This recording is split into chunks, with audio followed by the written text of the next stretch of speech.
Hi, my name is Duke Cunningham. I'm with TrustPoint.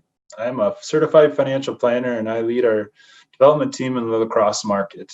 I've been with TrustPoint for over 13 years. I started in the investment team, moved through our wealth management area into development as a financial planner. So today I'm going to talk about your toolbox for getting ready for retirement. Starting off, retirement timing is one of the first risks you will talk about.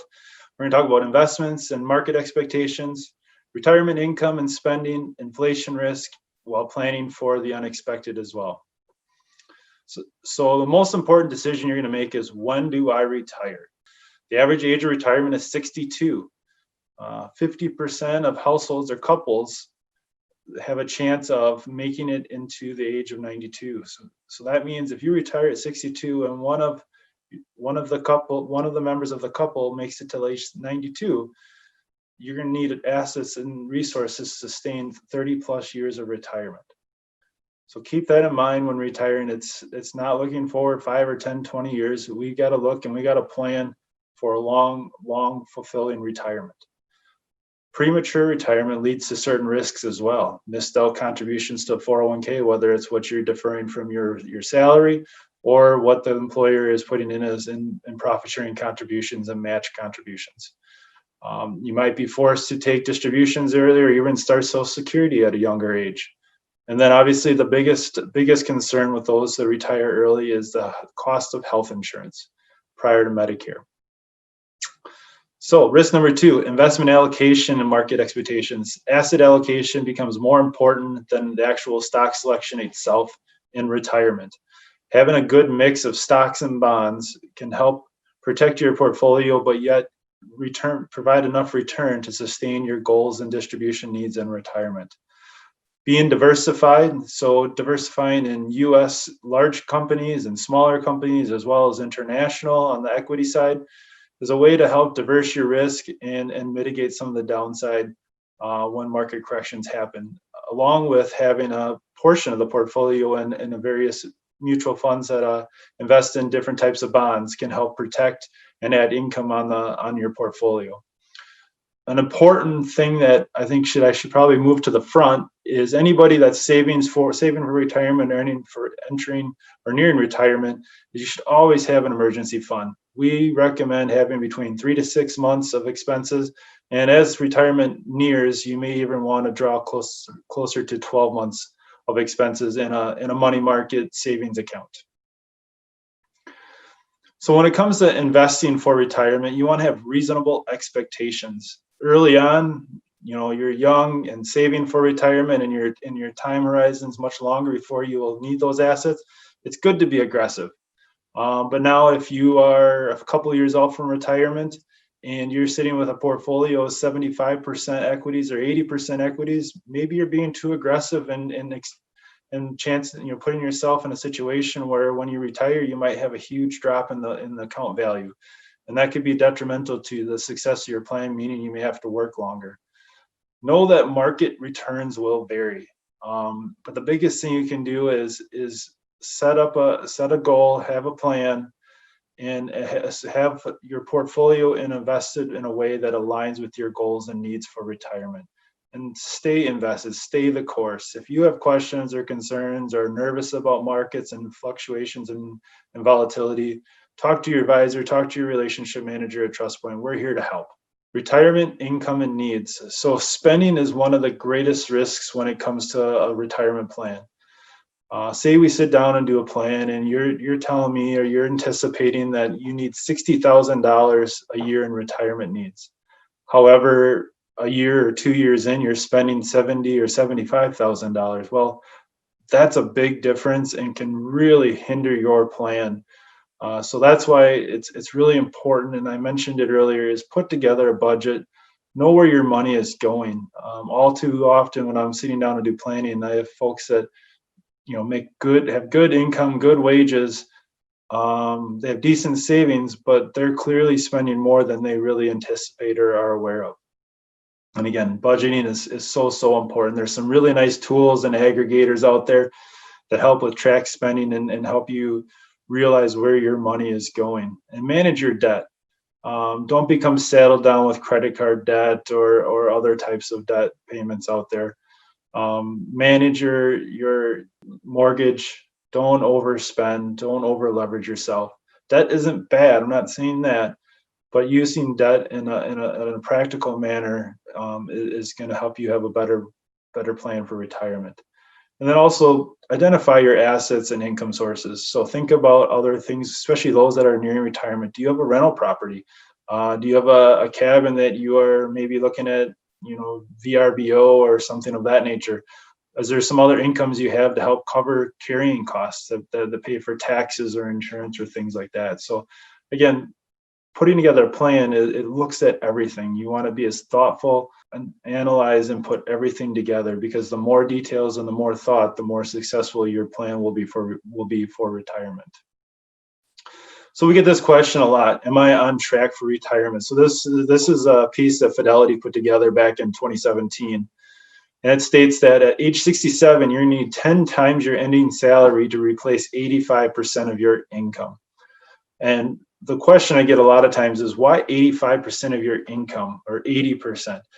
The reason is when you go into retirement, oftentimes you're no longer paying for a mortgage. You hopefully have minimal debt, maybe a car payment or something like that. And you're no longer having to save for retirement. You're no longer putting 10 or 15% of your income into your 401k or retirement accounts.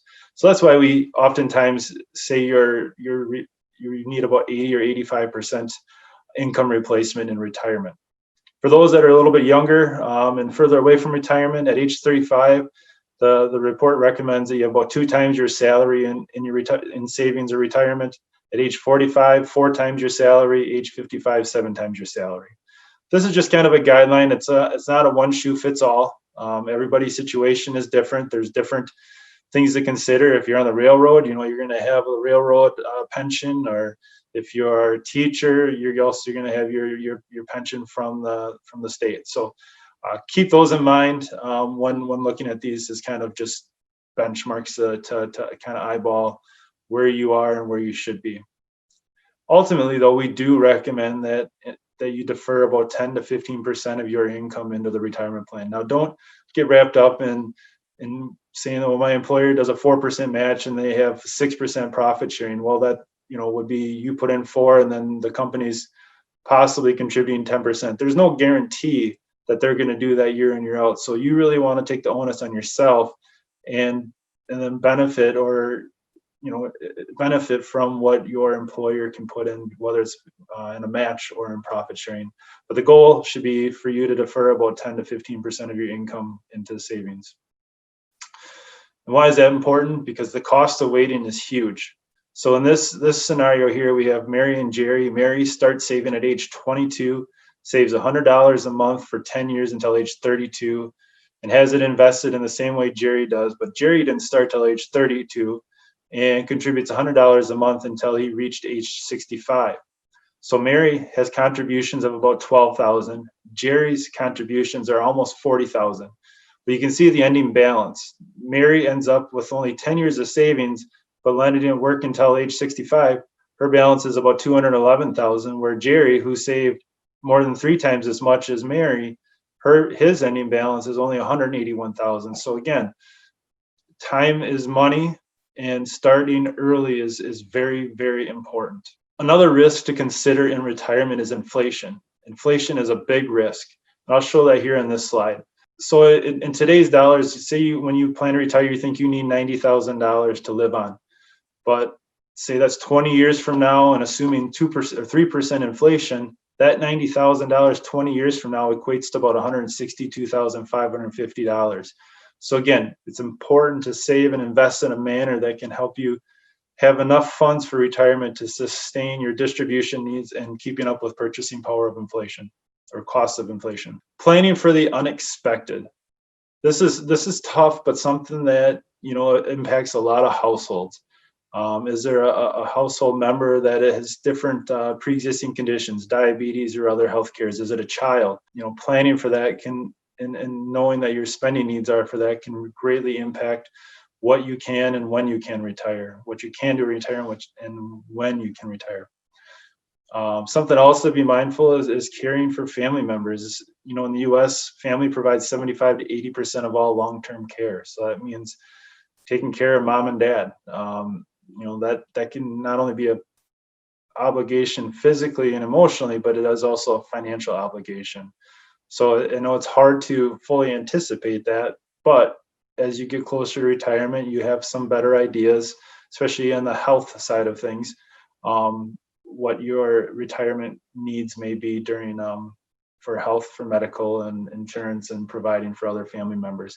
The other side of the coin is to, be nimble and plan for legislation the best you can. For example, in December of 2019, Washington passed the Secure Act, which greatly changes beneficiary designations on qualified accounts. Having a plan that can adjust and be nimble to these ever-changing rules that come out of Washington is very, very important. So how can I have a successful plan and increase my success for a successful retirement, I should say? And that's one is you got to have a plan, maximize your savings, manage your investments, and know your benefits. So the first thing, and I talked about it earlier, the first thing to do is set up a plan, whether it's building a financial plan with a financial planner like myself, but you can start simply by just doing a budget. Make your money work for you. Track where your spending is going, and try to minimize some of those erroneous, ancillary expenses that you don't really realize. How many times have I done planning and I see people that pay for a gym membership and they're like, oh, I haven't been there in 6 or 10 months. I'm not saying you shouldn't have a gym membership, but I'm saying if you're not using it, don't pay for it. Some simple as that. You can save yourselves, 40, 60, 80, $100 a month, depending on where you go. The other side is if, you're married or have a partner, sit down and do the budget with your spouse. I've sat in planning meetings different times where spouse one from spouse two are in two different places, what they think they need to do and when, and what their goals are in retirement, whether it's taking care of kids or whether it's travel or hunting trips. Have an open dialogue with your partner or spouse. That way, it's not just one person's plan, it's the couple's plan. Set goals. And again, these goals will change over time, but these are some broad goals that are important to young savers as well as those nearing retirement is, have a retirement date. If you don't have that finish line, even if you're 30 years old or 35 years old, it's hard to save and make sure you're doing the right things for retirement. So if you put a number out there and maybe you change it as you get older, that's fine. But having that retirement date is kind of that benchmark that you can kind of measure yourself against. Service debt and pay it off, and do it in a manner that's very efficient. And this is where working with a planner can be helpful. If you're younger and you're looking to save funds for your children or grandchildren, even 529s, how much should we be saving? How much should we, be putting away into that 529? As we know, college tuition or secondary education is very, very expensive these days. Vacations and travel. Everybody seems to want to do that in retirement. Obviously, it's hard right now in today's COVID world that we're in. But again, that will resume to normal, and folks will want to travel and go places and do things. So that's often a big goal in retirement. And then gifting. Some folks are very charitably inclined. Is it something you want to do while living, or is it something more earmarked for when you pass? But this plan that you put together, whether it's a financial plan, hopefully you're doing that with a CFP, a certified financial planner, but it's a living plan and short plan.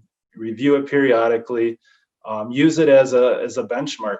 In February and March, I had clients that were very intimidated by the market correction that we were experiencing, and I pulled out their plan and even put in the numbers, towards the bottom of the correction, and their plan still looks strong. It didn't change.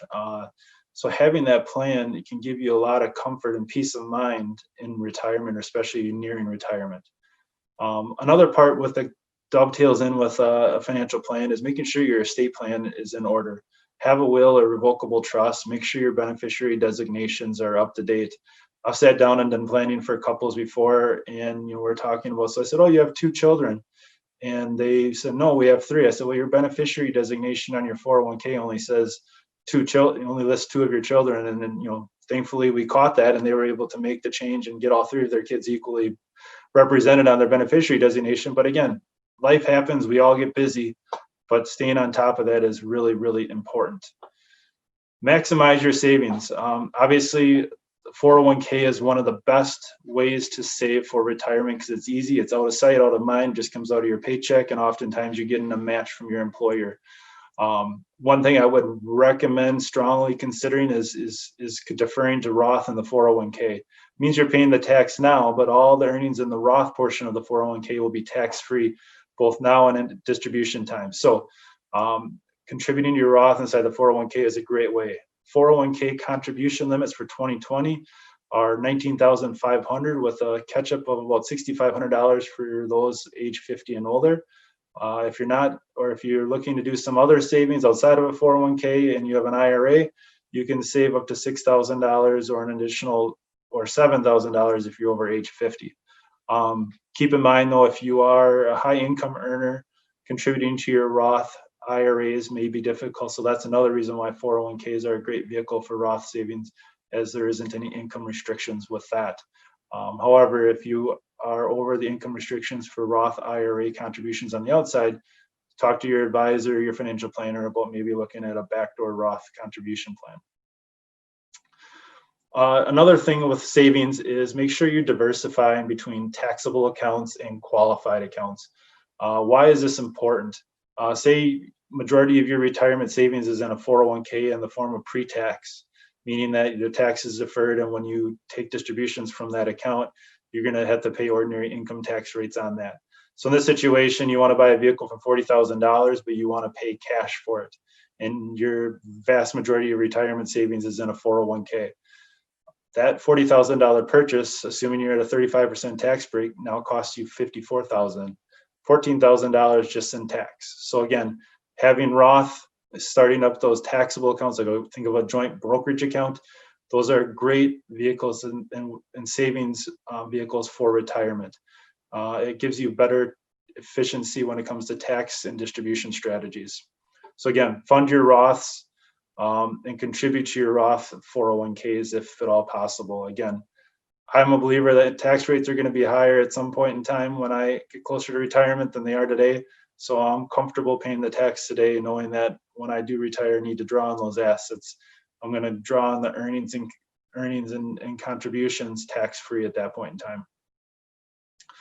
Again, manage your investments. So again, working with your investment advisor, a relationship manager, TrustPoint is really, really important. You want to maintain a proper asset allocation, think long-term and stay the course.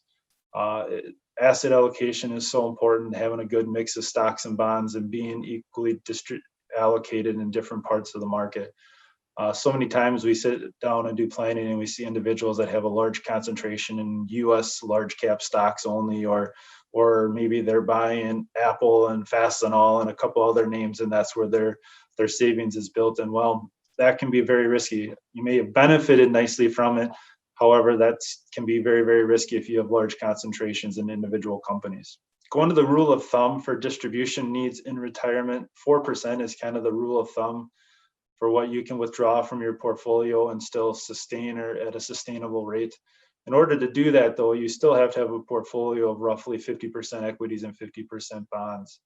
But again, if you have a portfolio of 50% stocks and bonds, a distribution rate of 4% is very sustainable. And then consider investing differently by account types. So think of your taxable account or Roth. Maybe that's where you want to take on your risk, especially the Roth, because again, all of those earnings are tax-free to you when it comes time to take distributions. Know your benefits. So work closely with your HR team. Understand that, okay, if I'm going to retire at 62, do I have COBRA, or what's our COBRA costs for healthcare?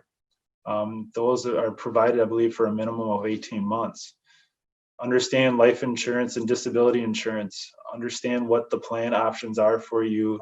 If you retire at be young, if you retire at age 60 or 61, when can I roll over or take distributions from my 401k? Every 401k is a little bit different. Should I be contributing or maxing out my health retirement account? HRAs, HSAs, those are all understanding those benefits and what you can use them for when it's time to retire.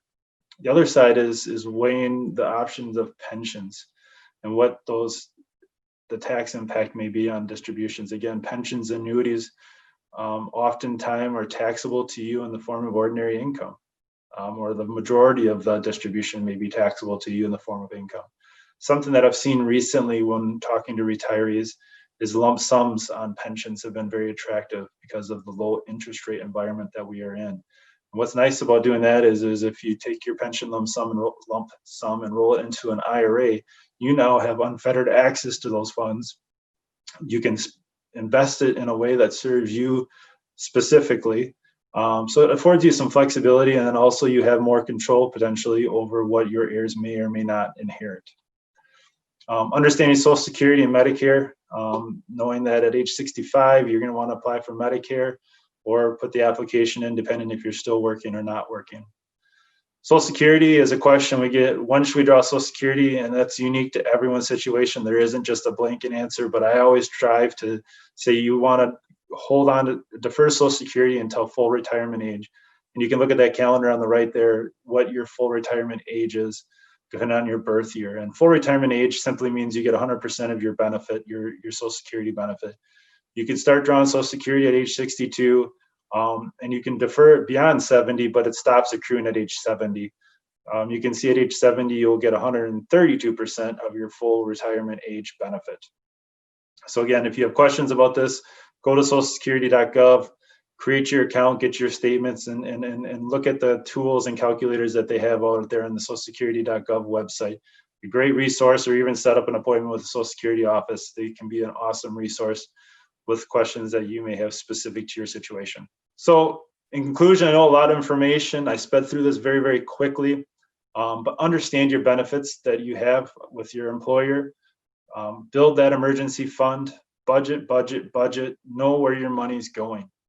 Maximize your savings, save in the right places. Roth, saving in the 401k. You can save more in a 401k than you can in an IRA. And there's no income restrictions with regards to saving in a 401k if you choose to do Roth. Manage your investments. And again, look at that holistically, not just your 401k. If you have cash sitting around in a money market or checking account, maybe it's time to put that to work if we've got enough to cover our emergency fund. Understand inflation, but ultimately know that never hesitate to work with your relationship manager, a trust point, or financial planner. Working with a financial planner and your relationship manager at Trust Point, I believe they will give you the answers and help build a roadmap for you that will help ensure that you have a fulfilling retirement and that you've made the right decision. So I thank you for your time. I hope you found this material helpful.